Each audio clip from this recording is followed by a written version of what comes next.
नमस्कार. मालिकेच्या आजच्या भागामध्ये आपल्याला पाहायला मिळणार आहे की अद्वैत त्याचबरोबर इकडे सुकन्या मिळून रोहिणीची कशी वाट लावत आहेत. कारण या का रोहिणीला असं वाटत आहे की ती जिंकलेली आहे, या साम्राज्याची राणी झालेली आहे आणि तिच्या स्वप्नांचा कसा चुराडा होतो आणि आजपर्यंतची सगळी कारस्थानं कशी समोर येतात हे आपल्याला पाहायला मिळणार आहे. स्वतःच्या तोंडाने तिने जी कबुली दिलेली आहे त्यामुळं ह्या सगळ्या गोष्टी घडणार आहेत. त्यासाठी हा व्हिडिओ शेवटपर्यंत पहा.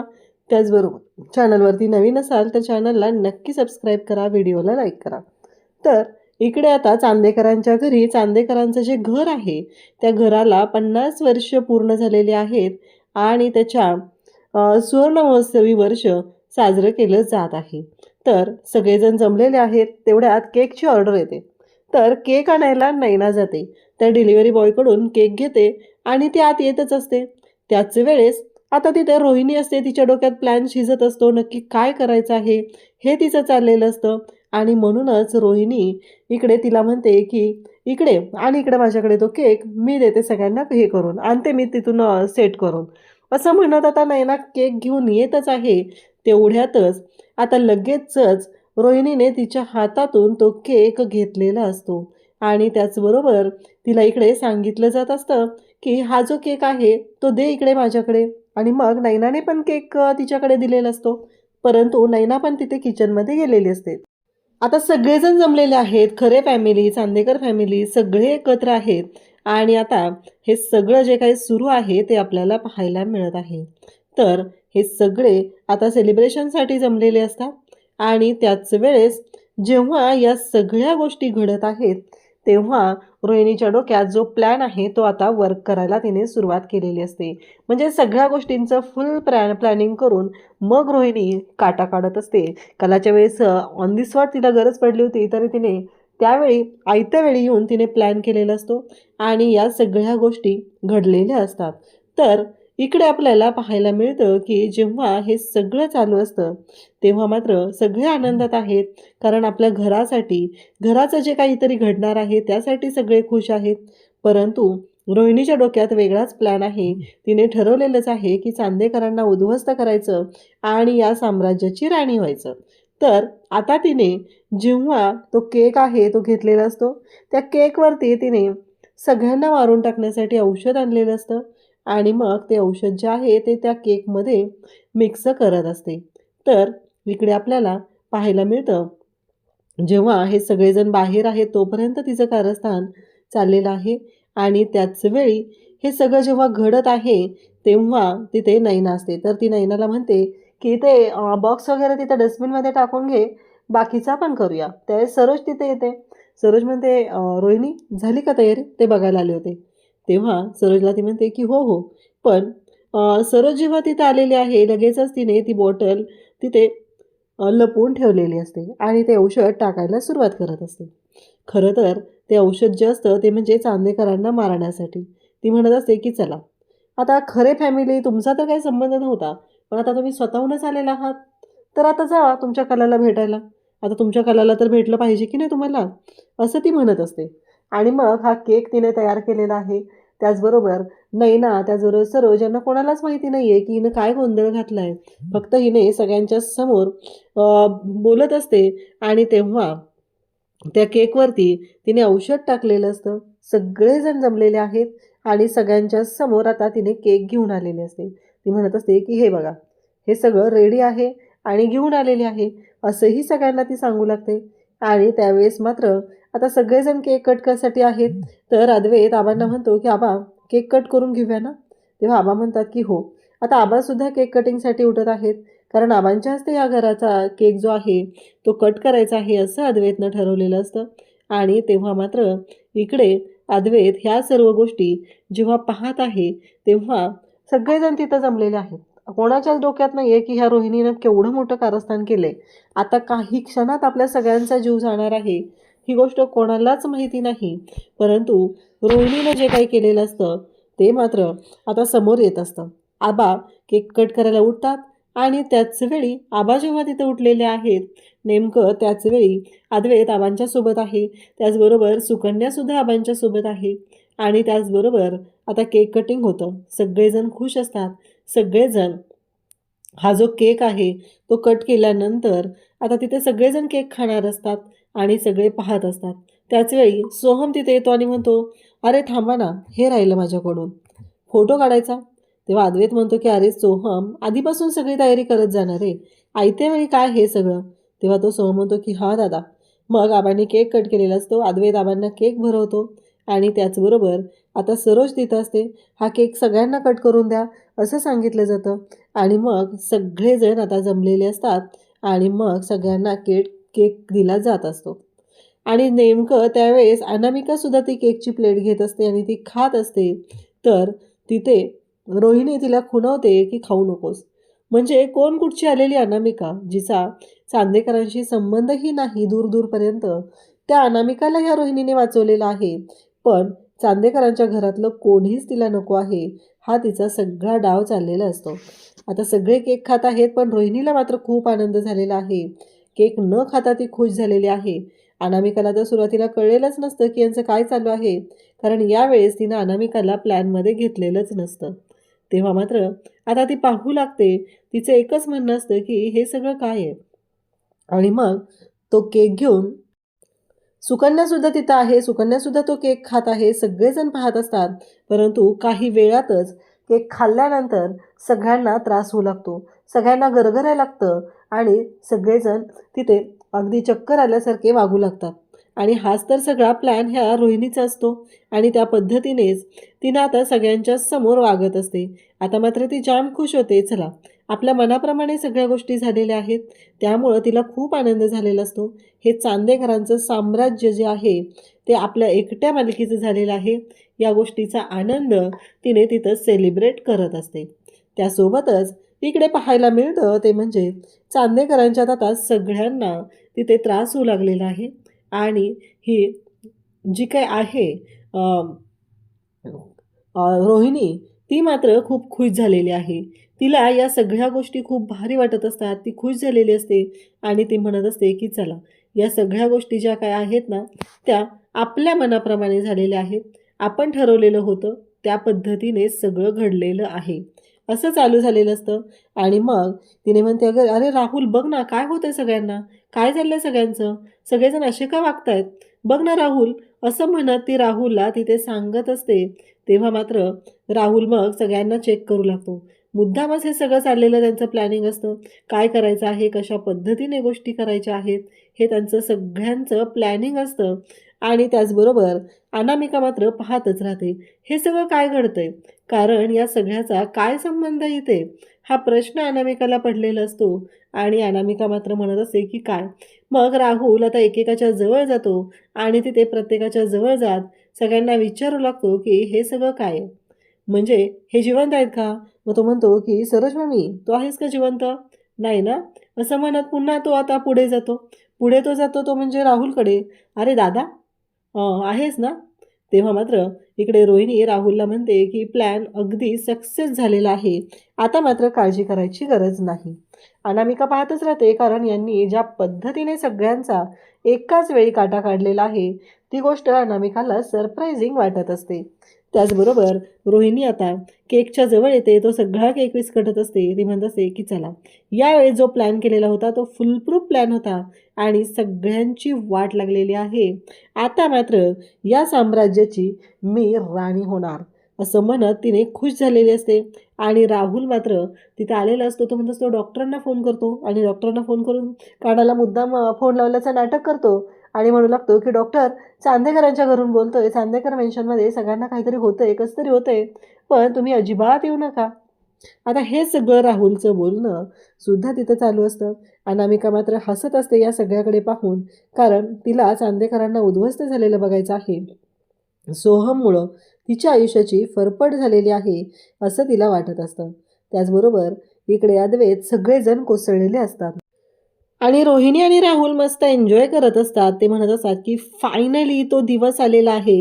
या सगळ्या चांदेकरांना मला असंच तरफडताना बघायचं होतं आणि संपलेलं बघायचं होतं, तर तो दिवस आलेला आहे आणि मी या साम्राज्याची राणी झालेली आहे, असं म्हणत तिला खूप आनंद झालेला असतो. हे साम्राज्य जे आहे ते तिला हवं होतं, हे चांदेकर मेन्शन तिला हवं होतं, चांदेकरांचे सगळे ज्वेलरी शॉप हवे होते आणि या गोष्टीचा आनंद मात्र रोहिणीला खूप झालेला असतो. ती म्हणत असते की फायनली कसं आहे माहिती आहे का, कोण कुठली सरोज वहिनी या घरात आली आणि सगळ्यावर अधिकार गाजवून गेली. आणि तुला काय सांगू, माझे डॅड, माझा बाप, हा म्हातारा गेला ना, लय चिवट आहे रे, अजिबात गेला नसता. नाही, त्याला पहिलं चेक केलं पाहिजे, कारण तो वाटतो तेवढा साधा नाही आहे, कारण तो कोणत्याही थराला जाऊ शकतो, असं रोहिणी बोलत असते. आणि ती म्हणत असते की या सगळ्यांनी मला कधीच किंमत दिलेली नाही. माझ्या बाबतीत प्रत्येक वेळेस काही ना काही कारस्थान केलेलं आहे. आणि त्याचबरोबर तिचं असं म्हणणं असतं की आज फायनली तो दिवस आला आणि आज या सगळ्यांना संपवून या चांदेकर साम्राज्याची मी राणी झालेली आहे. हे सगळं चालू झालेलं असतं. तिला खूप आनंद होत असतो, तिला खूप छान वाटत असतं. फायनली तो दिवस आलेला आहे, या गोष्टीचं सेलिब्रेशन चालू केलेलं असतं तिनं. आणि म्हणते की राहुल जा, शॅम्पेन घेऊन ये जा, असं म्हणत राहुलला तिने शॅम्पेन आणायला सांगितलेलं आहे. आणि राहुल शॅम्पेन आणायला गेलेला असतो आणि तो शॅम्पेन घेऊन येतो. आता दोघांच्या हातात ग्लास असतात. रोहिणी म्हणत असते की त्या कलाला उडवलं, खरं तर तिला संपवलं, मजा आली होती तिला गाडीने उडवताना. पण आज पुन्हा तोच दिवस, या सगळ्यांना संपवतोय आपण. पण 6 महिने झालं फक्त कला कला कला कला या कलाचंच नाव गुणगान चालू आहे. त्यांनी कधीच माझ्यावर कुठली गोष्ट माझ्यासाठी केलीच नाही. आता मात्र ती बोलत असते, ती म्हणत असते की कितीही काहीही झालं तरीही आता या घरची मी राणी होणार आहे. हे चांदेकर मेन्शन, हे साम्राज्य, हे सगळं माझं आहे आणि ते माझंच राहणार आहे, असं चालू झालेलं असतं. तेव्हा मात्र तिच्या डोक्यात एकच प्लॅन असतो की हे सगळं जे काय आहे ते मला मिळालेलं आहे. आणि मग तिने खुश झालेली असते. ती म्हणत असते की ही कलाची आई, ती या घरात आली, तिला कोणी आणलं? मी आणलं. ह्या नयनाला कोणी आणलं? मी आणलं. पण ह्या सगळ्याजणी काय करतात? माझ्यावरच वरचढ झालेले आहेत, माझ्यावर. आणि ह्या सरोज वहिनीचा मुलगा, हा अद्वैत, स्वतःला खूप द ग्रेट अद्वैत चांदेकर समजतो ना, तो कोण आहे रे? प्रत्येक वेळेस सगळं त्याला त्याला त्याला सगळ्या गोष्टी त्यालाच द्यायच्या आहेत, त्यालाच सगळं करायचं आहे. मग काय आहे या सगळ्याचा अर्थ काय आहे? आणि आपण कोण आहे? असं म्हणत रोहिणी बोलत असते. आणि रोहिणीला माहीतच नसतं की तिनं काय बोलून बसत आहे, तिच्याकडून काय घडत आहे, या कोणत्याच गोष्टीबद्दल काहीच माहिती नसतं. रोहिणीला मात्र खूप आनंद झालेला असतो. या चांदेकरांना आपण संपवलेलं आहे, या गोष्टीचा आनंद ती सेलिब्रेट करत असते. आणि तेवढ्यातच अद्वैतचा आवाज येतो, मुला राणी सरकार, नाही काय सेवा करू तुमची. आता अद्वैतचा हा जेव्हा आवाज आलेला असतो तेव्हा मात्र अद्वैत जागा झालेला आहे. तेव्हा रोहिणी म्हणते की राहुल, या शॅम्पेनमध्ये काय मिक्स केलेस रे तू? मला ना सगळे उठायला लागलेले दिसत आहेत, कारण सगळे चांदेकर उठलेले असतात. तेव्हा राहुल म्हणतो, नाही मम्मा, ते सगळे जागे झालेत. तेव्हा राहुलला ती म्हणते, काय केलंस तू? कसलं औषध दिलंस तू आणून मला? तेव्हा राहुल म्हणतो, अगं मम्मा, खरंच मी तेच औषध दिलं होतं आणून, आणि मीच आणलं होतं स्वतः मेडिकलमधून. आणि मग काय प्रॉब्लेम आहे? हे सगळे उठत आहेत कसे काय? हे काय झालेलं आहे? असं म्हणत आता राहुल बोलत असतो. तेव्हा अद्वैत म्हणतो की कसं आहे माहिती आहे का, तुम्ही प्लॅन केला, तुम्ही शेर आहात तर आम्ही 1.25 शेर आहोत. आणि तुम्ही जो प्लॅन केलेला होता तो प्लॅन ऑलरेडी आम्हाला माहिती होता. म्हणजे काल तुम्ही जेव्हा केकमध्ये औषध मिक्स करून सगळ्यांना मारण्याचा प्लॅन करत होता तेव्हा तुमच्या दाराबाहेर सुकन्या होते आणि सुकन्याने हा तुमचा सगळा प्लॅन ऐकलेला होता. खरं तर त्यामुळं तर हे सगळं पॉसिबल झालेलं आहे. आता मग तुम्ही ते औषध टाकलं. आता कसं टाकलं? तुम्ही चालाक वाटता ना तुम्हाला स्वतःला, पण नाही, त्याच्यापेक्षा चालाक तर आम्ही आहोत. कारण जेव्हा रोहिणी आत्या तू तो केक घेऊन गेले, कारण घरातलं कधी कुठलंही काम न करणारे तू आता सगळ्यांसाठी एवढं का केलेलं आहे, हा प्रश्न आमच्या सर्वांच्या समोरच होता. आणि तू केक घेऊन गेली त्यावेळेस तिथे ती बॉटल होती तुझ्याकडे, मान्य आहे मला.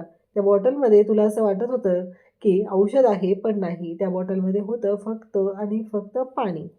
कारण त्याच वेळी तिथे नैना आली आणि नैनाने ते जे पाणी होतं त्याची बॉटल तिथं ठेवली आणि तुमची जी बॉटल होती ती बॉटल तिथून गायब केली. आता अद्वैत हे सगळं सांगत असतो तेव्हा रोहिणीला कळतच नाही आहे की हे सगळं काय होऊन बसलं. म्हणजे मी तर हे सगळं काहीच नव्हतं केलं, मग ह्या गोष्टी अशा का झालेल्या आहेत, हा प्रश्न तिच्या डोक्यात असतो. आणि ती म्हणत असते की काय आहे हे, म्हणजे तुम्ही सगळ्यांनी मला फसवलंय. अरे अरे अरे रे, तुम्ही सगळ्यांनी मला फसवलंय, माझ्यासोबत फसवणूक झालेली आहे. असं म्हणत ती ओरडायला सुरुवात करते. त्याचवेळी हे सगळेजण पाहत असतात आणि मग मात्र सगळ्यांनाच धक्का बसलेला असतो. सगळं फुलप्रूफ प्लॅनिंग केलेलं होतं. सरोजसुद्धा किचनमध्ये गेलेली होती. ती ठरवून गेलेली होती.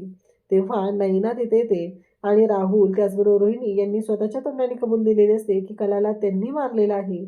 नैनाला मात्र खूप राग आलेला असतो. नैना म्हणत असते की माझ्या बहिणीला मारलंस असं म्हणत राहुलच्या सणकण कानाखाली ती लगावते. तेव्हा मात्र राहुल म्हणत असतो की नाही, हे काय करतेस तू? तेव्हा रोहिणी म्हणते की नैना, स्वतःला खूप शहाणी समजू नकोस, कारण आत्ता तू आमच्या प्लॅनमध्ये नाही आहेस म्हणून, नाहीतर पहिल्यापासून तू आमच्या प्लॅनमध्ये होतीस आणि ह्या सगळ्या कटकारस्थांमध्ये सामील होती. तेव्हा मात्र अद्वैत म्हणतो, बाद झालं रोहिणी आत्या, खूप झालं. संगीता तिथे त्याने म्हणते, माझ्या मुलीला तुम्ही मारण्याचा प्रयत्न केलेला आहे. माझ्या मुलीच्या बाबतीत तुम्ही चुकीचं वागलेलं आहे, कारण तुमचा चेहरा सगळ्यात आधी तिने ओळखला होता. तिला माहिती होतं की तुम्ही कोणत्या थराला जाऊ शकता आणि तुम्ही काय करू शकता. म्हणून तर माझी मुलगी प्रत्येक वेळेस सावध होत होती आणि तिने सगळ्यांना सावध करण्याचा प्रयत्न करत होती. म्हणून तर चालाकीने तिने तुमच्या बाबतीतले सगळे पुरावेसुद्धा गोळा केलेले होते. आणि हे ऐकल्यानंतर तेव्हा मात्र इकडे सगळेजण पाहत असतात आणि त्याच वेळी हे सगळं जेव्हा घडत आहे तेव्हा मात्र आपल्याला पाहायला मिळतं की जेव्हा हे सगळं चालू आहे रोहिणीची मात्र वाट लागलेली असते.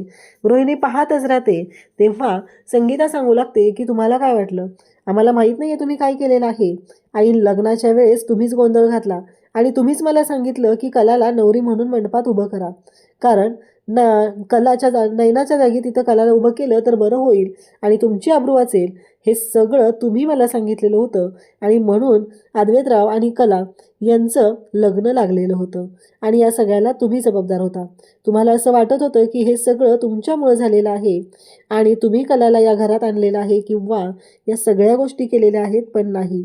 खरं तर हे कारस्थान तुम्ही करून माझ्या कलाचं आयुष्य उद्ध्वस्त करण्याचा प्रयत्न करत होता.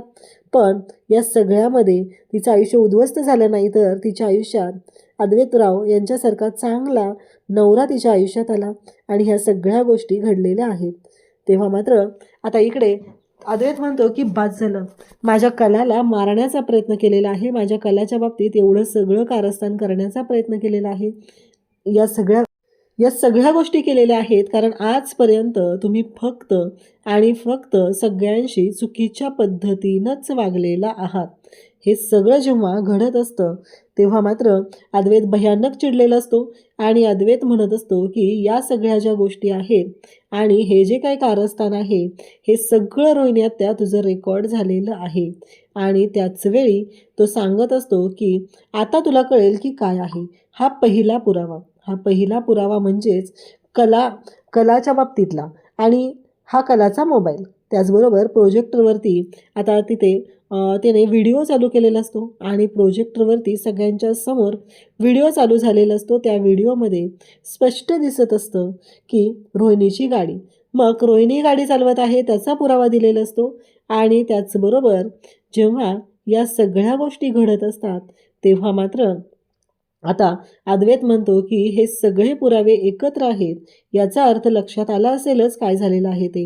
असं म्हणत अद्वैत तिला सांगत असतो की हा तुझा व्हिडिओ आणि हा कलाचा मोबाईल याच्यामध्ये महत्त्वाचा पुरावा आहे, तो म्हणजे कलाने बनवलेला व्हिडिओ, ज्या व्हिडिओमध्ये या सगळ्या गोष्टी आहेत असं तो सांगत असतो. आणि म्हणतो की आता ह्या सगळ्या पुराव्यांनुसार तू कलाचा खून केलेला याची कबुलीसुद्धा स्वतः दिलेली आहे आणि त्याचं रेकॉर्डिंगसुद्धा मी समोर ठेवलेलं आहे. आता मात्र सगळ्यांना धक्का बसलेला असतो. ज्या गोष्टी घडलेल्या असतात त्या भयानक अशा असतात. तेव्हा अद्वैत म्हणतो, इन्स्पेक्टर साहेब, घेऊन जा या बाईला, कारण या बाईने सगळं जाणून बुजून केलेलं आहे आणि या सगळ्या गोष्टी आता समोर आलेल्या असतात. तो व्हिडिओ आणि तिथून तिची जाणारी गाडी हे सगळं प्रोजेक्टर स्क्रीनवर लावून अद्वैतने इकडे रोहिणीचा बँड वाजवलेला असतो. अशाच अपडेटसाठी चॅनलशी कनेक्ट राहा. थँक्यू.